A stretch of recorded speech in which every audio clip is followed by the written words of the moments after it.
Hey, what up, y'all? It's Westside Hippie. Today is September 6th, 2022. Now, as you can tell by the box, this ain't no Nike, baby. This is the Reebok Answer 1 Retroed in its true OG form. See the classic I3 logo. Now, also, this box is definitely, like, on the wider side than most normal. And definitely in comparison to a normal shoebox. Like, this is the shoebox for my Laker dunks, which also I do want to do a review on also. But as you could tell, the purple, it's not really coming in well on the camera.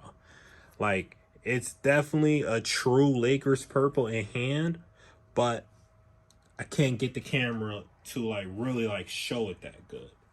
But this is what I was talking about in comparison with the box sizes. Like there's like a whole hand worth of difference in the width in the box size.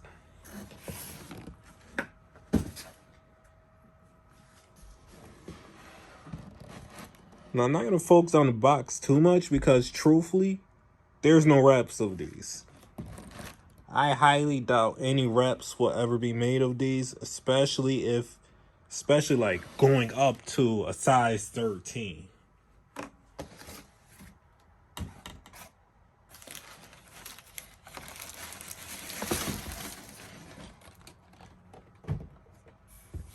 Now, here you have it, the actual shoe.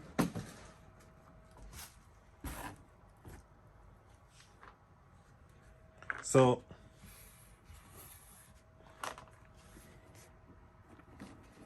now this shoe does have like a lot of sentimental value. Since this is Allen Iverson's second signature shoe, the first obviously being the Question. So, now, you have a shank right here, a plastic shank. It's like clear, transparent gold. And you have little pods for impact, gold. And the outsole is actually black with gold sparkles, just as I remember from the originals. White midsole, gold accents. Now, while we're in this general area of the shoe, it actually does have kind of a unique cushion setup.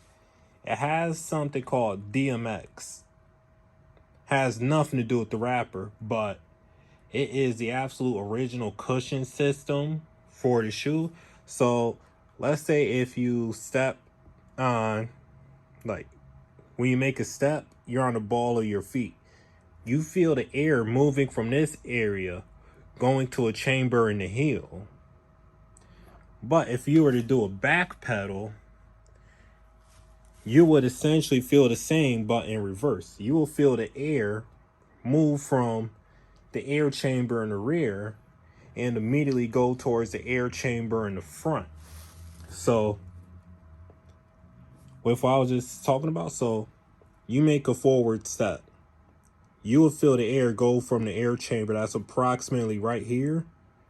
It would shift to a different chamber around right here. And if you were to do a back pedal, you would feel the air move from right here to right here. Now, once the air transmits, like if you were to do a back pedal, the air would transfer to here and then distribute between these four pods and vice versa. So when you have it on foot, it's definitely an intriguing cushion setup. Now, in the upper, you have definitely some decently tumbled leather. Carbon look around the Reebok logo with a Reebok vector. So yeah, so I do like that Reebok actually kept these dead to true OG form.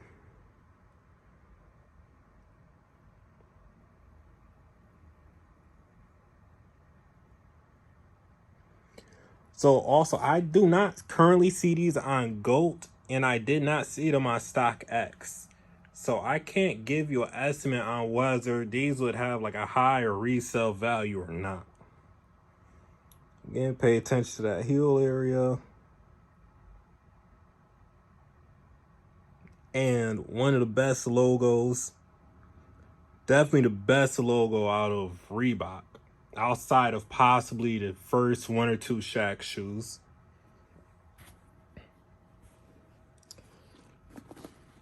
And then the tongue,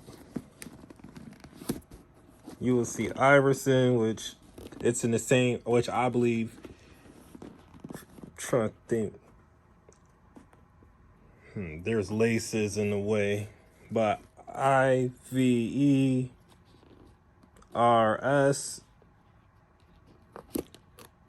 ON. Now I'm trying to remember the backstories. I don't know whether Reebok actually designed that logo or whether the font is actually used from one of his tattoos. If it's actually the font from one of his tattoos, that just make that design even better. And pretty much the last important detail is the inside. So these have an all black interior, but as you see right here, it has the stats from his rookie year. The question has been answered. 23.5 points per game, 7.5 assists per game, 2.1 steals per game. So about that, Iverson, he with his play style, he was definitely one of the ones from the 90s that definitely helped popularize the scoring guard. Now, yes, Isaiah Thomas was before him, but AI took it to the next level. Now, unfortunately, he never had the champion success that Isaiah Thomas did, but Iverson, he did get a fair share of criticism for being a score-first guard during that time range. But when you think about it, 7.5 assists for a point guard in his rookie year is not that bad at all. So, yeah, he's practically averaging 24 and 8 if you round to the next number, which that's actually just shy of spectacular, truthfully, if we want to be really honest with ourselves. I would say on feet. Oh, also, these do have a good amount of ankle support. Not sure if the camera is going to be able to pick it up good, but there's definitely a good deal of ankle padding around right here. Now, do I recommend hooping in these? No, because I would say for $160 at retail, there is so much more you can get at that price point. Like, give me a second.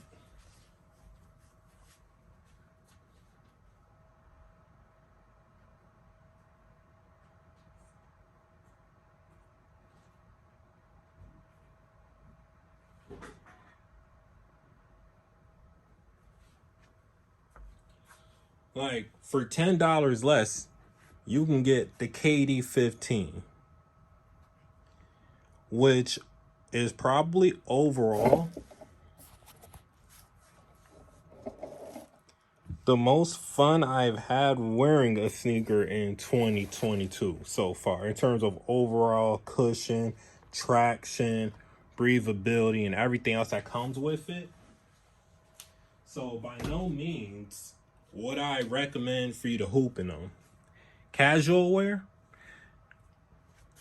I'm iffy on recommending for casual wear because when you first step into the shoe, the cushion, it will feel weird.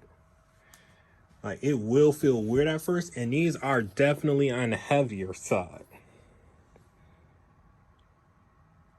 But I will shoot you some bail on this. These are definitely a fall shoe or a shoe that you could wear outside when it gets cold. Like, them KDs I just pulled out, I definitely can't wear those if it's like in 35 to like 40-degree weather, because your feet will get cold. These, These are classic 90s leather joints to where they almost feel like boots in terms of the weight. Now, would I recommend you wear these as boots? No, but that's how they feel on foot. So it's kind of weird, but these are mainly for like sentiment value and whatnot, connecting back to that era, especially if you got a Black Iverson jersey from his 97 season. So I would say, as far as the sentimental aspect, this is 100% a dope shoe. As in a practical everyday wear shoe, kind of iffy. I'm definitely kind of iffy on it. But this is more of a fall sneaker more than anything.